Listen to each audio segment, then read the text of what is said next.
Dans la famille, premièrement, mes parents étaient très impliqués dans la communauté. Ils faisaient partie de différents regroupements. Puis chez moi, là, quand j'étais jeune, il y avait souvent des réunions. Là, on tassait les meubles, puis c'était des tables, puis la maison elle se remplissait de monde. Avec Jacques Grandmaison, là, qui était un grand ami de mes parents. Et pour moi, c'était des exemples. Là. Alors, je me suis très jeune, là, j'étais impliquée dans les Jeannettes, dans les guides, pour participer à toutes sortes d'activités avec la communauté. Je suis très impliquée au coffret, mais aussi dans d'autres organismes. Ça fait partie de ce qui me permet de me sentir utile dans la communauté. Là, je suis habitée par ça, puis je comprends que c'est pas tout le monde qui est habité par ça.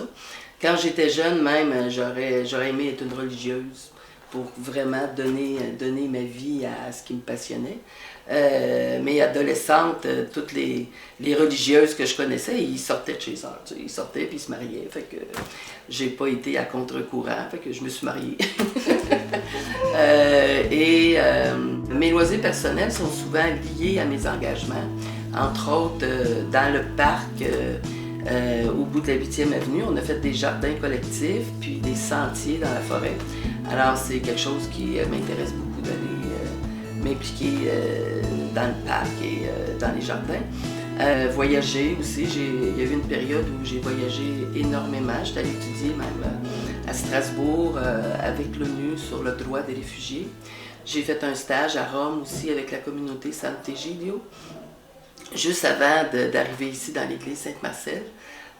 C'est une communauté à Rome qui reçoit du Vatican tous les monastères et les églises qui ferment, et je voulais aller voir comment ils fonctionnaient, quels étaient le plan d'action, le rapport avec les personnes dans le besoin, et en même temps les rapports avec les bénévoles qui font en sorte que leurs activités là, sont vraiment un succès. Alors ça a été pour moi des moments assez importants. Là. Et c'est quoi la mission du coffret, là, grosso modo? Alors, sa première mission, c'est d'accueillir et d'installer des nouveaux arrivants. Alors, dans le cas des réfugiés, qui est une grande partie de notre clientèle, nous, ce sont des réfugiés qui arrivent des zones de guerre.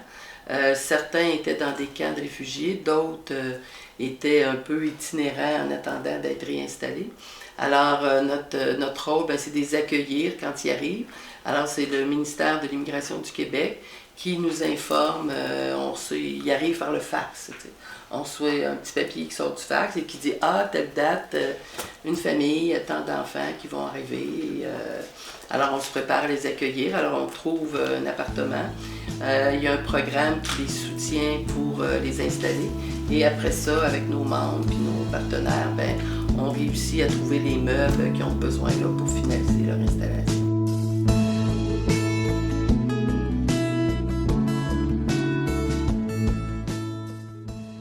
Je pourrais dire qu'à chaque fois qu'on reçoit des réfugiés qui arrivent et qu'on n'est pas capable de parler avec eux, parce qu'ils ne parlent pas français, mais on a des interprètes, mais on a aussi développé une capacité à souhaiter la bienvenue à la personne en français, mais tout se joue dans le regard.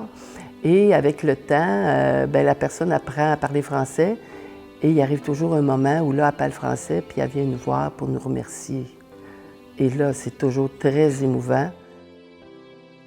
Même, je me rappelle, les premiers qui est arrivés là, de l'ex-Yougoslavie, puis qui nous disaient, les Jeux olympiques avaient eu lieu là, quelques années avant, là, à Sarajevo. C'était la plus belle ville d'Europe là, à cette époque-là, suite aux Jeux olympiques. Et qui nous disaient qu'ils n'ont pas vu venir ça. Ils ne comprennent pas ce qui est arrivé à leur pays. Comment, ça s'est tellement fait vite qu'ils n'ont pas eu le temps de prendre conscience qu'il se passait quelque chose qui les a forcés à fuir leur pays.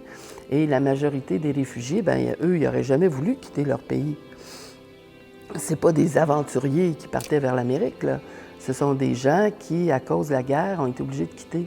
Alors, quand on reçoit des témoignages de ces gens-là qui viennent nous confirmer qu'enfin, ils ont trouvé la paix, ils ont plus peur, ils ne se réveillent pas la nuit parce qu'ils ont l'impression que quelqu'un est rentré dans la maison et que les enfants s'épanouissent, ben c'est vraiment ça la plus belle récompense.